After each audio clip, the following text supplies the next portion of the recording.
Good morning to all. నేను మీ పీలేరు తహసీల్దార్, నా పేరు శివకుమార్.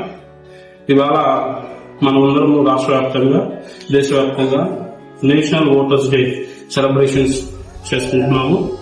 ఇది ప్రధానంగా మనందరికీ తెలుసు, మనం జనవరి 26, 1950 సంవత్సరం మనకు భారత రాజ్యాంగం అమలుపరిచిన రోజు. దానికి ఒక రోజు ముందు, అంటే ఈ రోజు జనవరి 25, 1950 సంవత్సరంలో మనకు కేంద్ర ఎన్నికల సంఘం అనేది ఏర్పాటు చేయడం జరిగింది. అదే రోజున మనం 2011 సంవత్సరం నుంచి జాతీయ నేషనల్ ఓటర్స్ డేగా జరుపుకుంటున్నాం. ఇందులో ప్రధానంగా మనకు ఈ 18 ఏళ్ళు నిండిన వయో పరిమితి నిండిన ఎవరైతే యువకులు ఉంటారో వాళ్ళని ఓటరుగా నమోదు చేసి వాళ్ళకు ఓటు హక్కు కల్పించాలనేది దీని యొక్క ప్రధాన సారాంశం.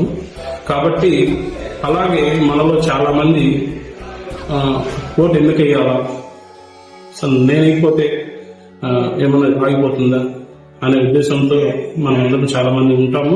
కాబట్టి ఆ విధంగా అనుకోకూడదు. మనము నిష్పక్షపాతంగా ఎన్నికలు జరగాలంటే మన ఓటు అనేది మనకు ఆయుధం. కాబట్టి ఆ ఆయుధాన్ని మనము అందించాలి.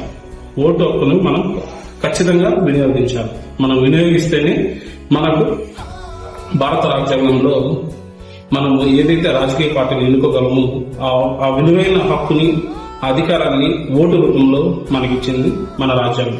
కాబట్టి తప్పకుండా మీరందరూ కూడా దాన్ని వినియోగించుకొని సద్వినియోగం చేసుకోవాలని, మంచి పాలనను మీరు ఎన్నుకోవాలని, అందరూ సుభిక్షంగా ఉండాలని కోరుకుంటూ ఈ తహసీల్దార్ పీలేరు శివకుమార్.